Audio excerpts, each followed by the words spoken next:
በስመ አብ ወወልድ ወመንፈስ ቅዱስ አሐዱ አምላክ አሜን። የጸሎት መጽሐፍ ለምን ያስፈልጋል? ውድ ተከታታዮቻችን ቪዲዮን ከመጀመራችሁ በፊት ላይክ፣ ሼር፣ ሰብስክራይብ በማድረግ ይህንን ቻናል እንድትደግፉልን በትህትና እንጠይቃለን። የጸሎት መጽሐፍ ለምን ያስፈልጋል? በኢትዮጵያ ኦርቶዶክስ ተዋሕዶ ቤተክርስቲያን ምዕመናን ከሚለዩባቸው ብዙ ነገሮች አንዱ ከእጃቸው የማይለዩት የጸሎት መጽሐፍ ናቸው። እነዚህን የጸሎት መጽሐፍት የሚመለከት አንዳንድ ሰው ታዲያ ያለ ጸሎት መጽሐፍ መጸለይ አልችልም ወይ? በጸሎት መጽሐፍ ላይ ያለው ሐሳብ የልቤን ነገር ባይገልጽልኝስ? የጸሎት መጽሐፍ እያነበብ ከምጸልይ የራሴን ሐሳብ ብናገርስ? ሌላ ሰው ለራሱ የጸለየውን ጸሎትና ያቀረበውን ምስጋና እኔ ደግሜ ለምን እጸልያለሁ?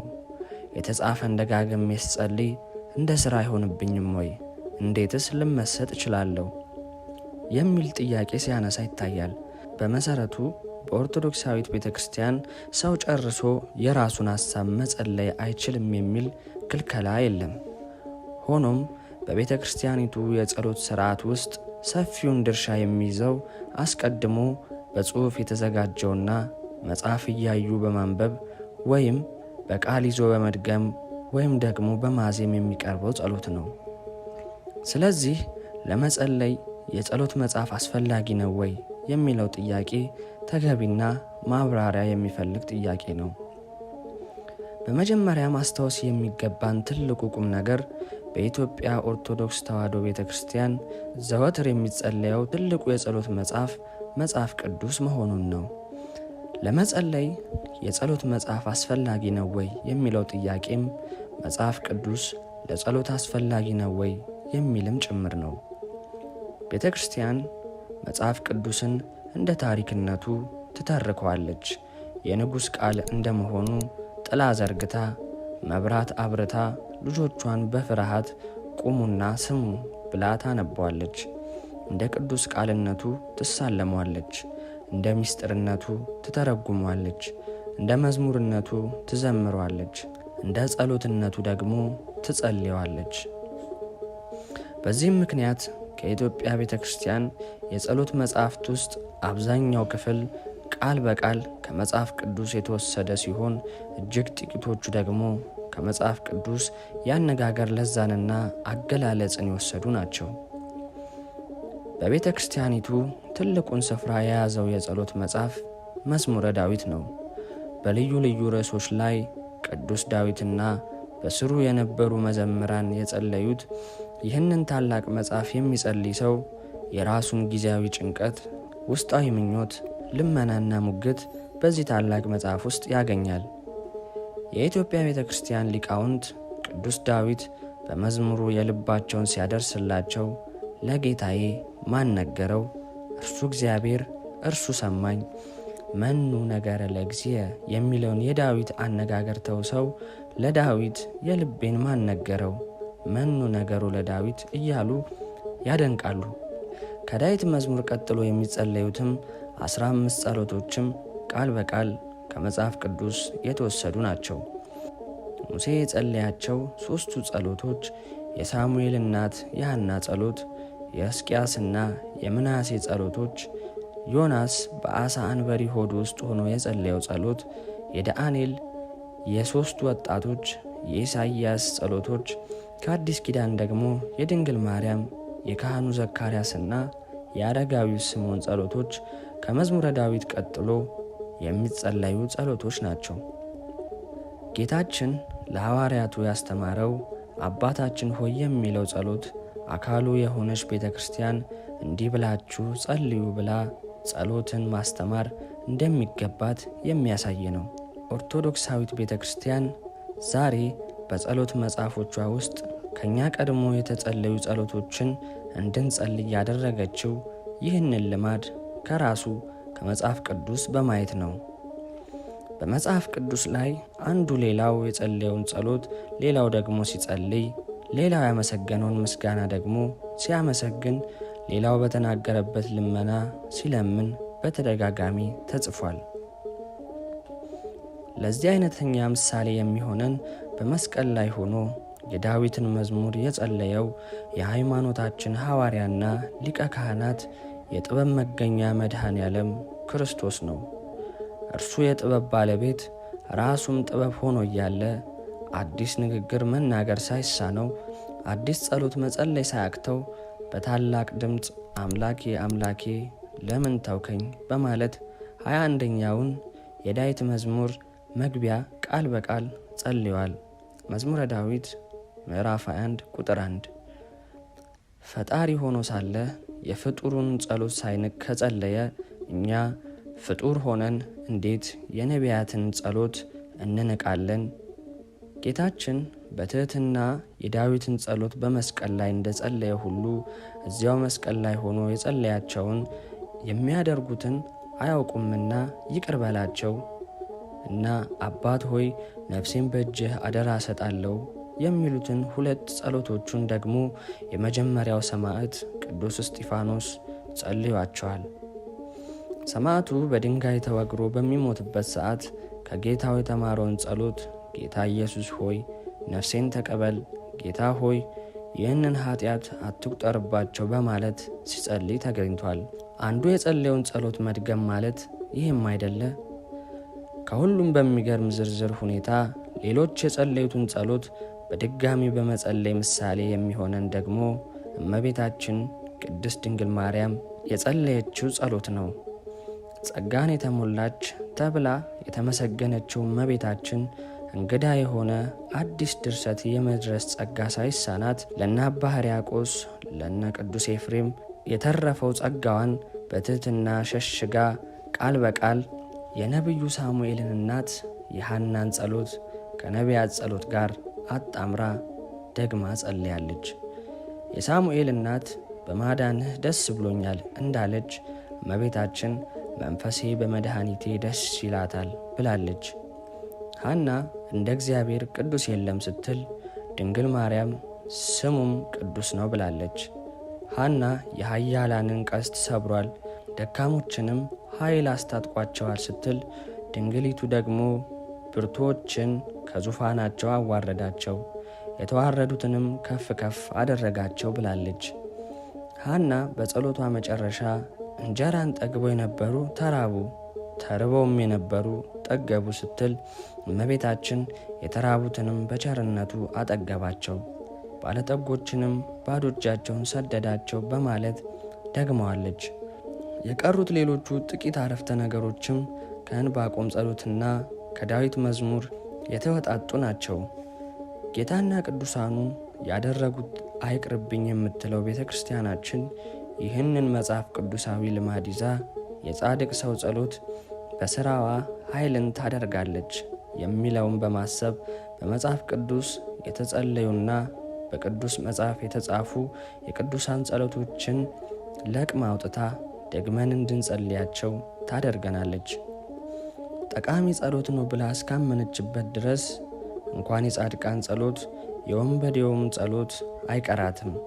ከጌታ ቀኝ የተሰቀለው ወንበዴ ጌታ ሆይ በመንግሥት በመጣ ጊዜ አስበኝ ብሎ የጸለየውን ጸሎትም ለወንበዴ ልጆቼ ሳይጠቅማቸው አይቀርም ብላ ነው መሰል በቅዳሴ መካከል ተዘከረነ እግዚኦ በውስተ መንግሥትከ በከመ ተዘከርኩ ለፊያታዊ ዘየማን እንዘሃሎ ከዲበ ዕፀ መስቀል ቅዱስ። አቤቱ በመስቀል ላይ ሳለህ በቀኝ የተሰቀለውን ወንበዴ እንዳሰብከው እኛንም በመንግሥት አስበን እያልን በዜማ እንድንለምን ታደርገናለች። ጌታችን ልጁን እንዲፈውስለት አማላጅ ከላከ በኋላ ጌታ ሆይ ከቤቴ ጣሪያ በታች ትገባ ዘንድ አይገባኝም፣ ቃል ብቻ ተናገር ልጄም ይፈወሳል ያለውን የመቶ አለቃ ታስታውሱታላችሁ። የኢትዮጵያ ቤተ ክርስቲያን የዚህ የመቶ አለቃ ንግግርም እንደ ዋዛ አንብባ አልተወችውም። ልጆቿ ምዕመናንና ካህናት የጌታን ሥጋና ደም ከመቀበላቸውና ቤት ወደ ተባለ ወደ ሰውነታቸው ከማስገባታቸው በፊት እንደ መቶ አለቃው ሁሉ በትሕትና ሆነው አቤቱ ጌታዬ ኢየሱስ ክርስቶስ ሆይ ከረከሰችው ከቤቴ ጣራ በታች ትገባ ዘንድ አይገባኝም፣ እኔ አሳዝኜሃለሁና በፊትህም ክፋትን አድርጌያለሁና ሥጋህን ደምህን መቀበሌ ለመፈራረጃ አይሁንብኝ እያሉ እንዲጸልዩ ታደርጋለች። የኢትዮጵያ ቤተ ክርስቲያን የጸሎት መጽሐፍ ቃል በቃል ከመጽሐፍ ቅዱስ የተወሰዱት ብቻ አይደሉም።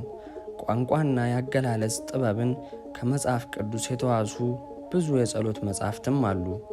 በእነዚህ የጸሎት መጽሐፍት ላይ ጥያቄ የሚፈጥር አነጋገርና አገላለጽ ቢገኝ እንኳን ሰው ሊመዝናቸው የሚገባው በምንጫቸው በመጽሐፍ ቅዱስ ሚዛንነት ነው።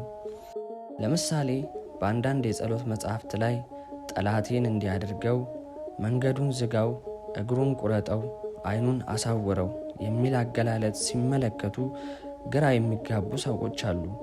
ይህ አይነቱ ጸሎት ግን በመዝሙረ ዳዊት አቤቱ የሚበድሉኝም በድላቸው፣ የሚዋጉኝንም ተዋጋቸው፣ ጥሩርና ጋሻ ያዝ፣ እኔንም ለመርዳት ተነስ፣ ሰይፍህን ምዘዝ፣ የሚያሳድዱኝንም መንገዳቸውን ዝጋ፣ ነፍሴን መድኃኒትሽ እኔ ነኝ በላት፣ ነፍሴን የሚሹ ሁሉ ይፈሩ ይጎስቁሉም፣ ክፋትን በእኔ ላይ የሚያስቡ ይፈሩ፣ ወደ ኋላቸውም ይበሉ፣ በነፋስ ፊት እንዳለ ትቢያ ይሁኑ፣ የእግዚአብሔርን መልአክ ያስጨንቃቸው፣ መንገዳቸው ዳጥና ጨለማ ይሁን፣ የእግዚአብሔርን መልአክ ያሳድዳቸው፣ በከንቱ ያጠፉኝ ዘንድ ወጥመዳቸውን ሸሽገውብኛልና፣ ነፍሴን በከንቱ አበሳጭተዋታልና። ያላወቁት ወጥመድ ይምጣባቸው፣ የሸሸጉትም ወጥመድ ይያዛቸው፣ በዚህ ወጥመድ ውስጥ ይውደቁ ከሚለው የዳዊት ጸሎት ጋር ተመሳሳይ ነው። መዝሙረ ዳዊት ምዕራፍ 34 ቁጥር 1። ይህ አይነቱን ጸሎት ስናገኝ ማሰብ ያለብን ጠላት ዲያብሎስን ነው። ለሰው ከአጋንንት ሰራዊት ሌላ ምን ጠላት አለው? ሰው የሚል ቃል እንኳን ቢገኝ ሰይጣን ሰውን መሳሪያ አድርጎ ወደ እኛ እንደሚመጣ በማሰብ የአጋንንትን ፈተና ከኔ ያርቅልኝ በሚል ሐሳብ ተርጉመን መጸለይ ያስፈልጋል እንጂ ቤተ ክርስቲያን በሰው ላይ ክፉ አድርግ በሉ የሚል ትምህርት የላትም። ሰይጣንም በሰው አድሮ ካልሆነ አይመጣምና። በመጨረሻ የምናየው ከመጽሐፍ ቅዱስ የተወሰደ የጸሎት አካሄድ ለዓይኖችህ፣ ለጆሮዎችሽ፣ ለእግሮችህ ሰላም እላለሁ ወዘተ እያሉ የሰውነት አካልን እያመሰገኑ የሚጀምሩ የመልክ ጸሎት ናቸው። ይህን ጸሎት የሚያዩ አንዳንዶች ሐሳቡን ወደ ሥጋዊ መንገድ ለመተርጎምና ቤተ ክርስቲያኒቱን ለመንቀፍ ምዕመናንንም ለማሳቀቅ ይሞክራሉ። መጽሐፍ ቅዱስን በሚገባ አስተውሎ የሚያነብሰው ግን የሰውነት አካል ተመሰገነ ብሎ ወደ ሌላ ሐሳብ አይሄድም።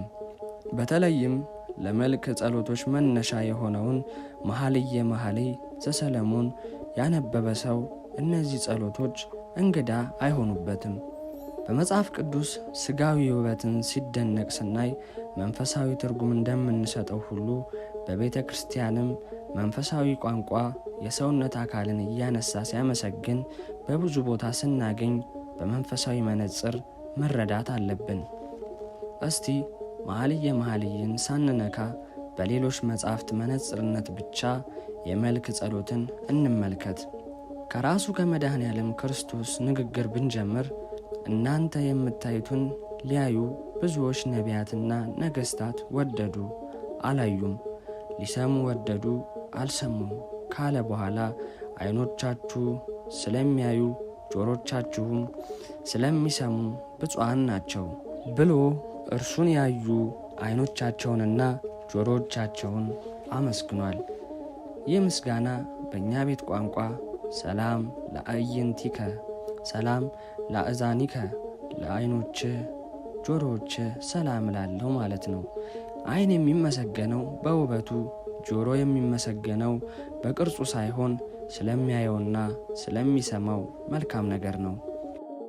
መልካሙን የምሥራች የሚያወሩ እግሮቻቸው እንዴት ያማሩ ናቸው የሚለው ንግግር ደግሞ ቃሉን ለመስበክ የሚደክሙ እግሮችን ለማመስገን የቀረበ ምሳሌ ነው። የሮሜ መልእክት ምዕራፍ 10 ቁጥር 15። የወንጌል መልካ ማርያም ተብሎ የሚጠራው ያጠባሃቸው ጡቶችና የተሸከመች ማኅፀን የተመሰገኑ ናቸው የሚለው ምስጋናም ምንም እንኳን ያቀረበችው ሴት በልቧ ውዳሴን በመፈለጓ የተገሰጸች ብትሆንም ጌታችን አዎን ብሎ ያጸናውና ለጡቶችሽ ሰላምታ ይገባል፣ ለማኅፀንሽ ሰላምታ ይገባል ለሚለው የእመቤታችን ምስጋና መነሻ ነው። የእመቤታችን ጡቶቿ የሚመሰገኑት ለምን እንደሆነ መልክአ ማርያምን ሄደን ስንመለከት ደግሞ ድንግልናዊ ወተትን በአምላክ አፍ ውስጥ ላፈሰሱ ጡቶችሽ ሰላምታ ይገባል ሲል እናገኘዋለን። በእርግጥም የሁሉ መጋቢ የሆነውን አምላክ የመገበች ድንግል ምንኛ ምስጋና ይገባታል።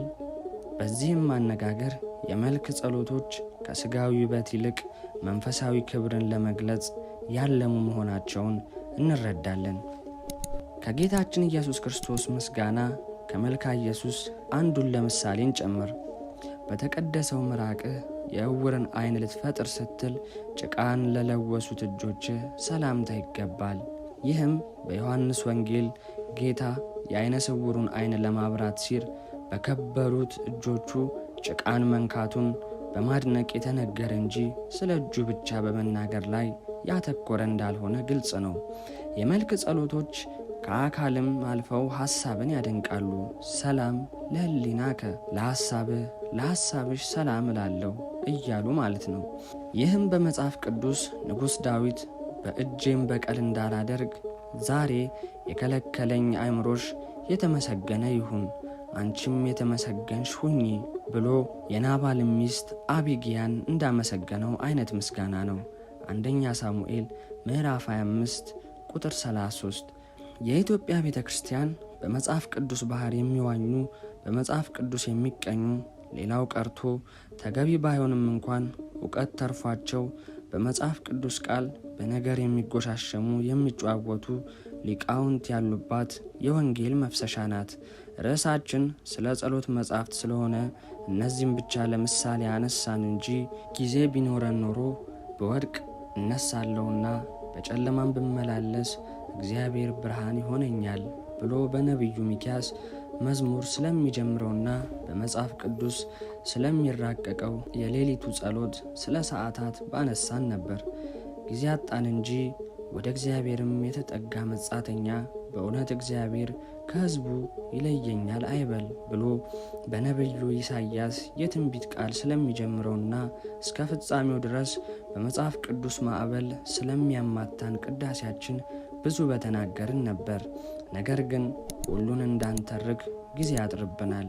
ከራሳችን አመንጭተን የምንጸልየው የእኛ ጸሎት በተበታተነ ሐሳብ የሚጸለይ በአብዛኛው ምድራዊ ፍላጎቶቻችን ላይ ብቻ ያተኮረ እንደ እግዚአብሔር ፍቃድ ያልሆነ ጸሎት መሆኑን የተረዳችው ቤተ ክርስቲያናችን በተመስጦ የተጸለየውን መንግሥቱንና ጽድቁን በመፈለግ ላይ ያተኮረውን የፈቃዱን ምስጢር በሚያውቁትና እንደ ፈቃዱ በሚለምኑት ቅዱሳን የተጸለየውን ጸሎት እንድንጸልይ አስተምራናለች። ሰው እንደፈለገ የሚናገርበት የጸሎት መድረክ ብዙ መዘባረቅ፣ ስሜታዊነት፣ ስጋዊ ሐሳብ እንደሚሰፍንበት በመረዳት የጸሎት መጻሕፍትን በብዙ ድካም አዘጋጅታ የሰጠችን የዚች ኦርቶዶክሳዊት ቤተ ክርስቲያን ልጆች ስላደረገን ስሙ የተመሰገነ ይሁን። አሜን። ላይክ፣ ሼር፣ ሰብስክራይብ በማድረግ ይህንን ቻናል እንድትደግፉልን በትህትና ጠይቃለን።